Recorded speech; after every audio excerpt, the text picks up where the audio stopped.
Jadi makanya orang ya saya selalu bilang bahwa kalau buku adalah jendela dunia, musik adalah pintu dunia. Karena semua orang sudah sepakat bahwa musik itu bahasa universal.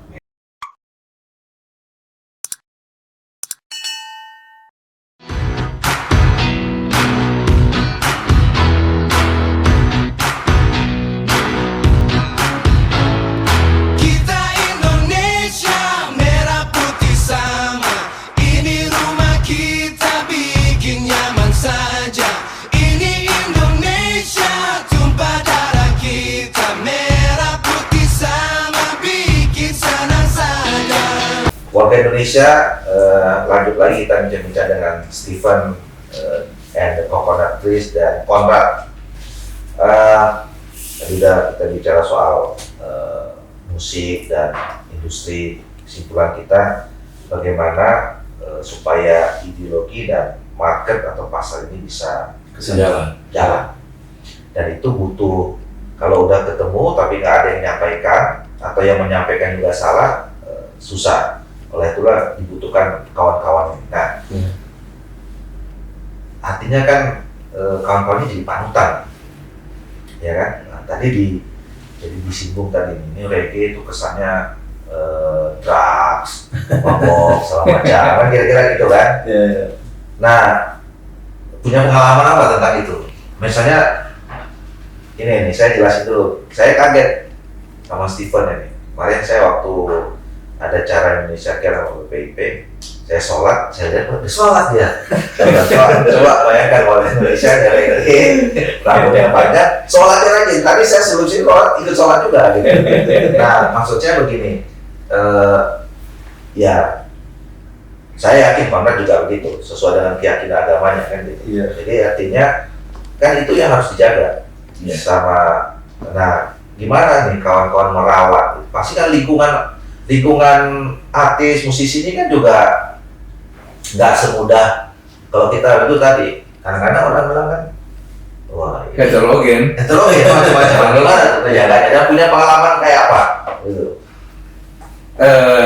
Apa ya? Kalau gue pribadi sih nggak yang kalau misalnya yang itu lebih ke subjektif gitu loh. Jadi nggak yang apa ya? Justru mesti nyemplung gitu loh. Mesti nyemplung di situ gitu. Jadi jangan justru tarik diri gitu loh. Karena titik perjuangannya justru di situ. Maksudnya battlefield lo di situ gitu loh. Lahan lo untuk berjuang justru di tempat dimana lo tumbuh dan berkembang kan gitu kan. Itu yang mesti diperjuangkan kan gitu kan. Maksudnya kalau lo ngerasa lo punya jalan yang kira-kira bukan lebih baik ya, tapi paling enggak ada apa namanya pencerahan sekitar seperti itulah. Kenapa nggak ngajak gitu loh ya kan? Nah, kenapa nggak ngajak jadi cuma kalau yang nggak mau ya jangan dipaksa dulu gitu kan, biar aja ikutin aja gitu kan, ikutin seperti apa gitu nanti jadinya. Jadi bukan jangan di against, tapi justru dirangkul. Tapi pernah Stephen sendiri pernah mengalami fase-fase itu, masa-masa itu, misalnya dari masa kegelapan pencerahan gitu kira-kira brutal.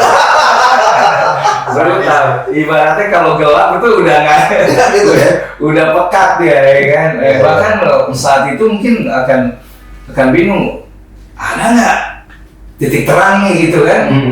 Gitu saat itu ya kan, ada nggak titik terangnya? Masalahnya bisa makin lama makin dalam gitu, makin curang gitu ya kan. Nah jadi ya enggak, tapi itu karena memang pengaruh musik reggae yang kulturnya begitu, atau memang pengaruh di luar musik? Sebenarnya enggak. Kalau urusan musik, mereka kan suka bilang reggae itu identik sama marijuana, sama gele. Kalau gue nggak sependapat gitu loh. Karena di Jamaika mungkin toh juga gele juga mungkin bukan karena isu ilegal seperti yang diomongin gitu kan. Bahkan kalau bicara gele sama reggae yang duluan masuk ke Indonesia siapa dulu? Kayak dulu masuk Indonesia kan, baru reggae gitu kan. Jadi nggak boleh lah. nggak kena gitu. Iya. Jadi itu lebih ke apa personal ya kan, bukan ke musiknya gitu kan. Iya. Nah, bahkan orang nggak main musik juga ngegele aja gitu. Itu. Jadi artinya kan tadi kita mau mengatakan sekali lagi bahwa musik itu sebenarnya netral. Jadi kan kita tinggal mau masukin mana. Iya. Jadi dari mulai yang dianggap gelap, segala macam, ternyata teman-teman bisa sekarang. Gitu.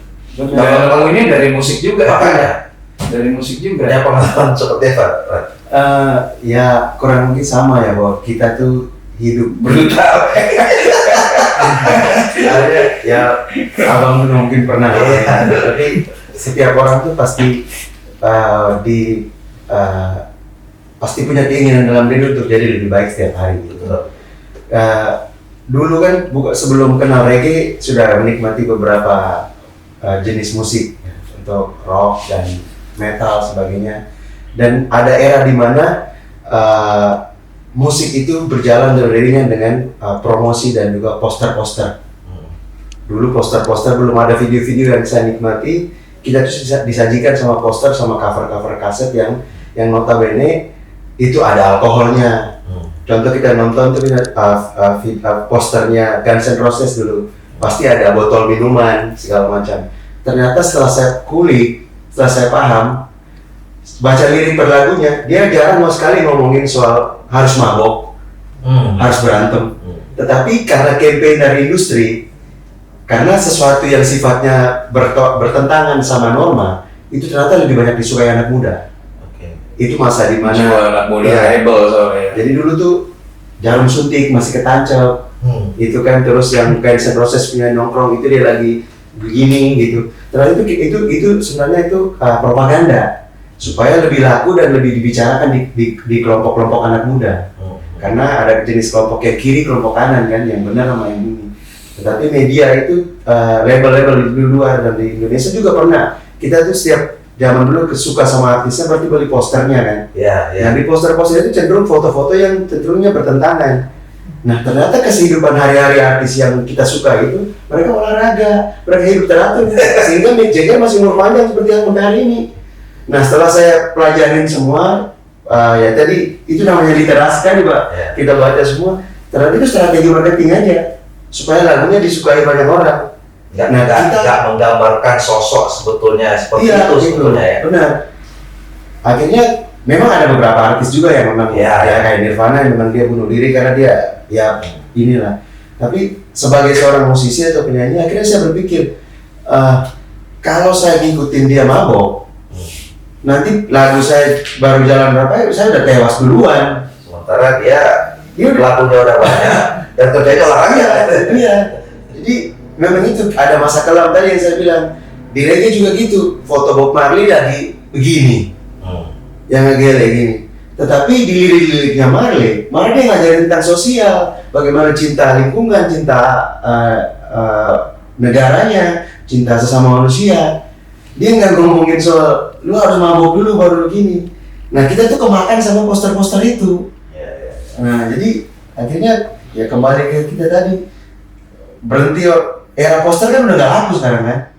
Orang bisa tahu bos, sekarang tuh nggak ada rahasia menjadi rahasia kalau katanya, bahwa semua orang bisa tahu apa yang ada di belakang, karena kita nggak bisa sembunyi dari orang sih era sekarang. Jadi ya itu gimana kita mempelajari apa yang kita sukai, apa yang kita cari tahu benar. Nah terus di era sekarang juga label-label juga lebih open karena serangan dari daerah juga kencang kan, kuat kan, karena lagu-lagu daerah juga sadis juga kan masuk ke Jakarta. Jadi era sekarang tuh Jakarta bukan jadi semacam kiblat atau apa, bukan satu-satunya lah, yang lain masuk ya. Sehingga pemusiknya juga lebih wise, dan musisi-musisi sekarang juga banyak ya. Mas Bro juga masuk ke namanya Komuji ya. Komunitas musisi mengaji. Ya, ada. Jadi sebenarnya mereka ini saya tidak terlibat, tapi saya kenal semua orang-orang yang di dalam karena diskusi juga ikut. mereka ada sempat tuh ada namanya musik itu haram, sempat ada itu kan. Nah mereka ini coba masuk, mereka tadi Bang Bro bilang harus cemplung dalam. Kalau kita ada di luar, kita nggak bisa ngarahin mereka. Kita harus masuk dalam dan jadi contoh. Ya saya tahu lah dia ini berantakannya seperti apa. Karena dia senior saya belajar dari dia karena misalnya kalau saya dulu melakukan hal brengsek seperti yang dilakukan dulu muda, ya saya lebih parah ini ya. Jadi ini panutan benar. Karena waktu dia dulu rilisin album, saya masih nyanyi di kafe. Nah main di kafe itu kan kita dekat banget sama alkohol dan sebagainya. Itu kan jadi lagu dia jalan di sini dan dilirik zaman itu ketika kita ngulik lagu satu album itu kita kulik semua. Jadi lagunya itu tuh campur tuh, ada lagu yang liriknya brengsek, ada lagu yang liriknya bener banget. Misalnya Bebas Merdeka itu memang tidak harus dinikmati oleh orang yang sekolah atau nggak sekolah, tapi bagaimana kita tahu kemampuan diri kita, tahu kelebihan dan kekurangan kita dan kita berjalan dengan itu. Jadi ya dia ngelewatin semua dan saya percaya bahwa dari bilang dia harus nyemplung dan dia nyemplung dan dia ngarahin orang menjadi lebih benar. Nah itu saya setuju itu. Jadi emang di Indonesia ini kita harus masuk dulu di dalam. Kita nggak bisa dari luar dan ngomong itu salah. Kita dibenci berarti. Mendingan kita masuk dulu di dalam, kita ngalamin sama mereka. Gitu dan ya kelompok musisi sekarang komunitas lebih wise, mereka lebih terbuka dan bisa merubah sistem dalam label sih. Akhirnya bisa jadi ini nih. Musik apa tadi? Komunitas musisi ngaji. Nah, jadi isinya kawan-kawan musisi gitu. Jadi ada semacam kajian-kajian gitulah. Lagu-lagu menciptakan lagu-lagu religius atau diskusi tentang diskusi. Oh, diskusi. Tapi ada live, ada perform gitu. Ada sih di YouTube channelnya. Ada ya. Ini udah mulai nyebar di seluruh Indonesia. Ya, jadi artinya gini, kita ya berarti kan teman-teman ini sudah perjalanan cukup panjang sebetulnya. Ya kan, dari yang tadi kalau kita pinjam istilahnya gelap gitu ya, kemudian brutal, ketemu terang, ya terangnya sekarang udah mulai bukan hanya Indonesia tapi sudah mulai ke religi kan gitu. Jadi ini biasanya dulu bangun tidur cuci mukanya pakai alkohol. Ya kita bangun tidur cuci mukanya pakai bir kan, wah. Sekarang udah ngaji gitu kan. Jadi perjalanannya panjang. Nah, ke depan apa kira-kira yang teman-teman mau lakukan kaitannya dengan soal misi ke Indonesia ini? Ya, kalau secara personal di luar Indonesia Care, secara personal saya kepengen tuh kembali ke daerah sih, dalam arti kepengen bilang ke teman-teman di daerah bahwa menjadi musisi itu juga sebuah profesi. Karena beberapa daerah itu menganggap musisi hanya sekedar hobi, gitu. Jadi dari musik kita bisa merubah mindset mereka di daerah. Harus tahu apa kelebihan daerah kita, harus tahu Indonesia itu seperti apa. Karena kadang-kadang membangun Indonesia ini kan kadang-kadang suka berbenturan dengan kultur manakah kita mau membangun gitu. Kadang-kadang kalau kita di daerah, orang daerah selalu lihat, wah kok di televisi kok ngomongin Jawa terus gitu kan. Jadi kebetulan saya ada di Jakarta, tidak banyak juga musisi daerah yang bisa bertahan di Jakarta. Jadi banyak yang sudah kembali ke daerah dari Sunda dia. Jadi saya kepengen ke sana menceritakan bahwa musik itu bisa membuat kita jadi lebih baik. Bukan dari segi kehidupan, tapi dari segi kita dengan yang di atas, dengan lingkungan dan dengan sesama. Karena biar mereka tidak tersesat lagi, karena kadang-kadang mereka masih di daerah itu masih, kalau ketemu kita yang reggae, baks lah gitu. Itu suruh ini terus ada kali gitu. Terus ini ada nih alkohol yang ini, jadi emang ada kearifan lokal juga yang alkohol juga termasuk di dalam situ kan. Tapi bagaimana itu dikonsumsi itu kapan, itu perlu juga. Karena ya itu agak ambigu juga kita bicara menciptakan generasi penerus atau menciptakan generasi pengganti nih sekarang gitu kan.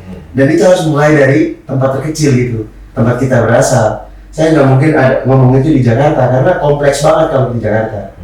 Mendingan kita dari daerah-daerah kecil-kecil dulu datang ke Jakarta, kita bentuk komunitas yang seperti tadi Komuji di Indonesian Care. Itu kan musisi dengan kultur berbeda-beda kan, kepercayaan juga berbeda-beda. Nah, vibe-nya kita coba share ke daerah kita masing-masing bahwa nggak usah ngomong lagi bahwa genre ini lebih keren, ini lebih keren karena orang selalu bicara soal rasisme gitu kan atau diskriminasi. Tanpa kita sadari di musik sendiri pun diskriminasi itu ada. Ya entah itu dari media atau dari penikmatnya. Gitu. Kadang-kadang kan kita sebagai performer kita ngajukan sesuatu program ke sebuah media, wah kita nggak terima reggae. Harusnya dijelaskan kenapa nggak terima reggae gitu kan. Sehingga tugas kita sama-sama, atau dia nggak terima dangdut di sini, saya nggak terima rock di sini, gitu. Atau saya nggak terima musik berbahasa daerah gitu. Nah jadi itu butuh semacam kerja bersama sehingga tidak ada gap antara musisi di daerah sama musisi di Jakarta, gitu. Karena ya itu tadi, karena ketika orang tersinggung dan dia membandingkan, itu akan muncul masalah baru. Masalah baru, dia akan buat gap-gap yang bisa tadi meluas ke rasisme dan sebagainya macamnya. Jadi ya takutnya ada orang lain yang memanfaatkan kekecewaan itu dibesar lagi untuk jadi satu provok gitu. Karena ya kalau kita di reggae misalnya kita main satu tempat yang memang dia nggak suka reggae, kadang-kadang ada yang duduk aja Pak. Dia duduk tuh. Pas musik lain baru dia berdiri. Kita rasakan gitu kan. Kita rasa. Yang menghormati lah. Iya. Atau kita pernah main tuh rock meet reggae. Era dimana reggae lagi menjamur banget tuh. Ketika band rock main, segede apapun band, itu penikmatnya duduk. Nah kita sebagai orang reggae kita juga rasa, kok gini ya? Kita gagal nih sebenarnya menjelasin ke teman-teman gitu. Jadi jangan sampai kita tuh ngerasa bahwa di musik sendiri kita memperlebar rasa kekecewaan itu meluas ke kehidupan. Jadi tawuran jadinya. Lihat anak reggae sama anak punk berantem. Lihat anak Vespa sama anak King, motor King, karena anak Vespa lagi dekat sama reggae, ketemu ini berantem. Nah itu jadi saya pengen perginya ke situ, Mama. Nah kalau di Indonesian Care kan lebih luas ya. Dia coba mengemas musik yang memang lagu kebangsaan menjadi lebih milenial, lebih easy listening, terus membuat lagu-lagu baru yang bisa mengajak orang untuk lebih cinta Indonesia gitu. Dan di dalam juga ada tokoh-tokoh juga kan, kayak Pak Burman, Steven yang notabene sudah melewati banyak persoalan di kehidupan, dan dia juga gabungan dari dua kultur berbeda kan, Sumatera dan Sulawesi. Jadi sebenarnya hal kecil ini yang harus kita ceritakan, bahwa di keluarga ibu saya Muslim, ayah saya Kristen, tapi bisa rukun gitu. Itu kan lebih luar biasa. Jadi memang hal kecil itu yang harus kita semakin sharing. Besarnya baru di dalam karya Rumah Indonesia ini. Jadi kepengen bangun komunitas kecil yang bisa. Jadi ibu Muslim, ayah? Iya, ibu dari. Sekarang tinggal di sana? Di Flores. Dua-duanya? Iya. Jadi ibu dari ibuku, oma dari ibu Muslim. Terus ibu setelah menikah sama bapak baru masuk ke Kristen. Tapi keluarga memang masih tetap Muslim ya. Jadi plural ya. Sama Mas Bro juga dulu gitu. Nah, punya cita-cita apa nih tentang musik dan kalau di musik sendiri ya itu tadi musik bahwa musik itu real job gitu. Musik itu real job, jadi bukan sekedar musik gitu loh. Jadi untuk melakukan, karena itu real job, untuk melakukan pekerjaan itu butuh profesionalitas gitu loh. Jadi lo butuh totalitas juga gitu. Jadi mesti ngulik gitu, mesti ngebedah musik itu sendiri, terus juga mesti mesti concern gitu sama musiknya gitu. Jadi musik itu pilihan. Gitu. Jadi udah bukan sampingan gitu kan, karena ya itu tadi di saat lo menentukan musik itu real job, lo mesti profesional di situ gitu. Dan untuk itu ya perlu muatan-muatan yang bagus juga kan, otomatis ya kan, biar itu bisa langsang ke depannya gitu kan. Nah, ada muatan bebas kalau masalah muatannya entah kebangsaan, entah ideologi, entah sosial, entah budaya gitu kan. Yang penting bermuatan di situ, ada dagingnya gitu loh. Jadi nggak cuma sekedar hiburan belaka gitu kan gitu. Jadi paham-paham itu yang pengen dikasih tahu gitu ke kawan-kawan gitu kan. Lo kalau main musik profesional gitu, pro gitu, jangan cuma asal-asalan gitu. Sayang musiknya gitu. Karena musiknya itu sendiri terlalu besar kalau buat disia-siakan gitu, kalau buat disambingin gitu. Di situ sih. Ya sama kayak pernyataan abang kemarin. Jadikan musik sebagai sesuatu yang mulia. Ya, Itu kan luar biasa itu. Iya. Kalau muncul dari Job orang itu kan mulia gitu kan. Iya. Iya kan. Orang jihadnya di situ gitu loh, di musik gitu kan. Ya, musik itu harus menjadi sesuatu yang bermakna buat orang. Iya. Ya kan? Buat orang, terus buat efeknya ke keluarga juga kan, bisa menghidupi keluarga juga kan. Kayak tadi misalnya kan memang sempat ada perdebatan kan di agama dan pihak tertentu yang katakan musik itu halal. Gitu. Tapi kalau ya ini memang perlu pengkajian lebih dalam. Benar. Tapi musik kalau sesuatu yang disampaikan itu baik, gitu kan saya kira kan ya musik gambus, itu kan pesan-pesannya misalnya bersalawat, itu kan juga musik gitu. Nah, saya kira itu yang harus kita. Oke, saya kira ya terima kasih banyak nih. sama Bang. Om Stephen, Om bisa hadir di Ahmad Doli Kurnia Tanjung Channel, ADK YouTube dan Podcast Channel yang bicara tentang ke-Indonesiaan. Nah, hari ini kita sudah banyak sekali mendapatkan sesuatu ya dari dua tokoh, dua figur, dua ikon reggae di Indonesia. Ternyata mereka punya komunitas yang menunggu misi-misi penting mereka. Jadi kita harus support teman-teman ini, menjadikan musik tadi sebagai sesuatu yang mulia. Pernyataan Bapak. Dan mulia itu diisi dengan macam-macam misi penting, termasuk misi ke-Indonesiaan kita. Sekali lagi terima kasih, sukses selalu. Thank you. Salam sehat semuanya sama keluarga dan kawan-kawan komunitas reggae. Siapa? Ya, Siap. kembali semakin semuanya tercerahkan. Amin. Keluar dari sisi gelap.